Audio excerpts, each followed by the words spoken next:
DCC പ്രസിഡന്റിനോട്. അതുകൊണ്ടാണ് അത്ര ഞങ്ങളുടെ പ്രകടനം അനുവദിക്കാത്തത്.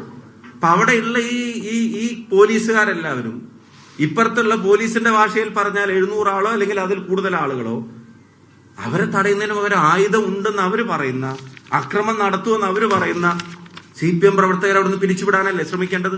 അവിടെ ഒറ്റ CPM-കാരുണ്ടായിരുന്നില്ല എന്നൊക്കെ ചില ഭരണവിലാസം യുവജന സംഘടനകളുടെ ആളുകൾ വലിയ വായിൽ കരയുന്നൊക്കെ നമ്മൾ കേട്ടു. പക്ഷെ പോലീസിന്റെ സ്റ്റേറ്റ്മെന്റ് ഉണ്ട്, പോലീസ് ഞങ്ങളോട് പറഞ്ഞ കാര്യങ്ങളുണ്ട്. അത് നിങ്ങൾ ആലോചിച്ച് നോക്കുക. FIR-ൽ അതിനകത്ത് എഴുതിയിട്ടുണ്ട് അവരുടെ പ്രകടനത്തെ സംബന്ധിച്ച്. നിങ്ങൾ ആലോചിക്കുക. ഇനി അടിച്ച പോലീസുകാരൻ ആരാണ്? നിങ്ങൾ ഒരാള് ഫുൾ സ്ലീവ് മടക്കി വെച്ചിട്ട് ഒരു പോലീസുകാരൻ അടിക്കുന്നത് നിങ്ങൾ കണ്ടു. അതിന്റെ പുറകിലെ വിഷ്വൽ നിങ്ങൾ കണ്ടു. അതിന്റെ ഹെൽമെറ്റിന്റെ കളർ നിങ്ങൾ കണ്ടു. നിങ്ങൾക്ക് അയച്ച വീഡിയോയിലുണ്ട്. ഇനി അതിന്റെ ഫ്രണ്ട് വിഷ്വൽ, നേരത്തെ അടിച്ചതിന്റെ ഫ്രണ്ട് വിഷ്വലും നേരത്തെ മർദ്ദനത്തിന്റെ ദൃശ്യങ്ങളുമായിട്ട് ബന്ധപ്പെട്ട് പിന്നെ നിങ്ങൾക്ക് അയച്ചു തന്നിട്ട് ഗ്രൂപ്പിൽ ഒന്നും കൂടി അയക്കാം. ആ പോലീസുകാരനെ സൂം ചെയ്യുമ്പോൾ കാണുന്നത് ഈ മുഖമാണ്.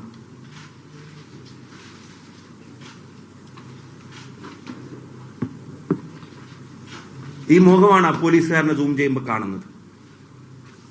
നിങ്ങളുടെ ഫോണുകളിലേക്ക് അതിന്റെ വീഡിയോ മറ്റു ഡീറ്റെയിൽസും എല്ലാം അയച്ചു തരാം.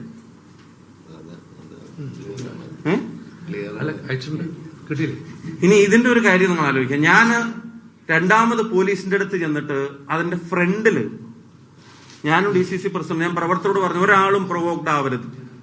അപ്പൊ നിങ്ങളെ അടിച്ച് MP അടിച്ച് ഞാൻ പറഞ്ഞു അത് നമുക്ക് ലീഗലി അത് കൈകാര്യം ചെയ്യാൻ സാധിക്കും, നിങ്ങളൊരാളും പ്രൊവോക്ഡ് ആവരുത്.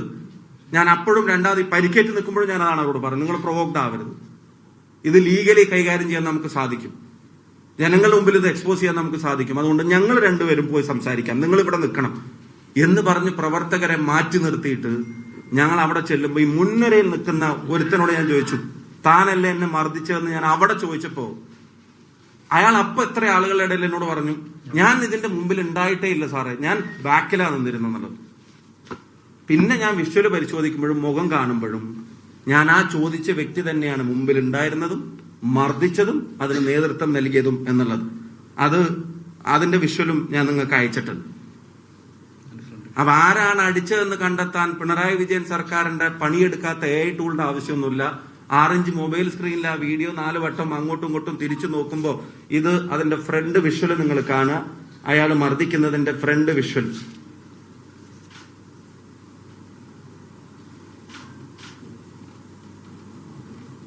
ഈ മർദ്ദിക്കുന്നത്. ഇനി മർദ്ദിക്കുന്ന ഉദ്യോഗസ്ഥൻ ആരാണെന്നുള്ളൊരു അന്വേഷണം ഞങ്ങൾ നടത്തി. മർദ്ദിക്കുന്ന ഉദ്യോഗസ്ഥൻ ആരാണെന്നുള്ളൊരു അന്വേഷണം ഞങ്ങൾ നടത്തുമ്പോഴാണ് ഇത് ബോധപൂർവമാണ് എന്നുള്ളത് ഞങ്ങൾക്ക് ഒന്നും കൂടെ വെളിപ്പെടുന്ന ഒരു സാഹചര്യം ഉണ്ടായത്. ഇത് ഇന്ത്യൻ എക്സ്പ്രസിൽ തിരുവനന്തപുരത്ത് കേരളത്തിൽ വന്ന ഒരു വാർത്തയാണ്. ഇത് എല്ലാ മാധ്യമങ്ങളും അതിന്റെ ഒരു വീഡിയോ എടുത്തു. എല്ലാ മാധ്യമങ്ങളും 2023 ജനുവരി മാസത്തിൽ റിപ്പോർട്ട് ചെയ്ത ഒരു വാർത്തയാണ്. ഈ ഉദ്യോഗസ്ഥൻ ഉൾപ്പെടെയുള്ള ആളുകളെ മാഫിയ ബന്ധത്തിന്റെ പേരിൽ ജനുവരി 16 പോലീസിൽ നിന്ന് സസ്പെൻഡ് ചെയ്തതായിട്ടുള്ള വാർത്തകളും അതിന്റെ ഓർഡറും നിങ്ങൾക്ക് ഞങ്ങൾ കാണിച്ചു തരാം. നിങ്ങളുടെ ഗ്രൂപ്പിലേക്ക് ഞങ്ങൾ ഷെയർ ചെയ്യാം. 2-3 ഉദ്യോഗസ്ഥരെ സസ്പെൻഡ് ചെയ്യുന്നു 2023 ജനുവരി 16. ആ വാർത്ത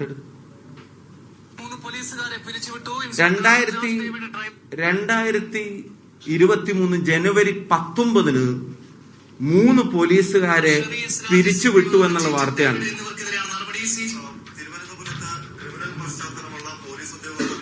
ശക്തമായ നടപടികൾ തുടരുകയാണ്. ഏറ്റവും ഒടുവിൽ 3 പോലീസുകാരെ പിരിച്ചുവിട്ടുകൊണ്ടാണ് Thiruvananthapuram city police commissioner CH Nagaraju ഉത്തരവിറക്കിയിരിക്കുന്നത്. CI Abhilash David, police driver Sherry S Raj, traffic സ്റ്റേഷനിലെ പോലീസുകാരൻ റെജി ഡേവിഡ് എന്നിവരെയാണ് ഇപ്പോൾ സിറ്റി പോലീസ് കമ്മീഷണർ പിരിച്ചുവിട്ടുകൊണ്ട് ഉത്തരവിറക്കിയിരിക്കുന്നത്. ഇതിൽ CI ആയ അഭിലാഷ് ഡേവിഡ് ഇപ്പോൾ നിലവിൽ റെയിൽവേ പോലീസ് CI ആയിരുന്നു. ഗുണ്ടാബന്ധത്തിന്റെ പേരിൽ ഇപ്പോൾ സസ്പെൻഷനിലാണ്. CI Abhilash David Sreekaryam SHO ആയിരിക്കുമ്പോൾ ലൈംഗിക പീഡന കേസിൽ അന്വേഷണത്തിൽ വീഴ്ച വരുത്തി എന്നുള്ള ആരോപണം, ആ ആരോപണത്തിന്റെ പേരിലാണ് ഇപ്പോൾ സേനയിൽ നിന്ന് നീക്കം ചെയ്തിരിക്കുന്നത്. തിരുവനന്തപുരത്ത് 3 പോലീസുകാരെ പിരിച്ചുവിട്ടു. Inspector Abhilash David, driver Sherry S Raj, CPO Reji Davis എന്നിവർക്കെതിരെയാണ് നടപടി. നിങ്ങൾ ആലോചിക്കുക, ഈ പിരിച്ചുവിട്ട ഗുണ്ടാബന്ധത്തിന്റെ പേരിലും ഗുരുതരമായ കേസുകൾ ഒതുക്കി തീർത്തതിന്റെ പേരിലും ആദ്യം സസ്പെൻഡ് ചെയ്യപ്പെട്ട പിരിച്ചുവിട്ടു എന്ന് ടൈംസിന്റെ ഇതിന്റെയൊക്കെ വാർത്ത, പിന്നെ സസ്പെൻഡ് ചെയ്യപ്പെട്ടത് ഇന്ത്യൻ എക്സ്പ്രസിലെ വാർത്ത. ഈ പറയുന്ന railway police inspector Abhilash David under suspension for being in touch with land mafia was dismissed over lapses in a rape case while he was posted as inspector at Sreekaryam station. പിരിച്ചുവിട്ടുന്ന Indian എക്സ്പ്രസിലെ 3 പോലീസുകാരെ പിരിച്ചുവിട്ടുന്ന കേരളത്തിലെ എല്ലാ ദൃശ്യമാധ്യമങ്ങളും, ഇത് 24-ലും മാതൃഭൂമിയും ഏഷ്യാനെറ്റും മനോരമയും മറ്റെല്ലാ ചാനലുകളും ന്യൂസ് 8-നും പ്രിന്റ് മീഡിയയും എല്ലാവരും തിരുവനന്തപുരത്ത് 3 പോലീസുകാരെ പിരിച്ചുവിട്ടു എന്ന് വാർത്തയാണ്. ഇനി ടൈംസ് ഓഫ് ഇന്ത്യയിൽ ഉൾപ്പെടെ ഇത് പിരിച്ചുവിട്ടു എന്നുള്ള വാർത്ത. ഇപ്പൊ കഴിഞ്ഞ ദിവസം വിവരാവകാശ പ്രകാരം ഒരു വാർത്ത പുറത്തു നിങ്ങൾ കണ്ടു. പിരിച്ചുവിട്ട പോലീസുകാരുടെ ഡീറ്റെയിൽസ് പോലീസ് ഹെഡ്ക്വാർട്ടേഴ്സിൽ ഇല്ല എന്നുള്ള മറുപടിയാണ് വിവരാവകാശ പ്രകാരം കൊടുക്കുന്നത്. വിവരാവകാശത്തിന്റെ കോപ്പി നിങ്ങൾക്ക് അയച്ചു തരുന്നു. എന്തുകൊണ്ടാണ് പോലീസ് ഹെഡ്ക്വാർട്ടേഴ്സിൽ ഇല്ലാത്തതെന്ന് അറിയോ?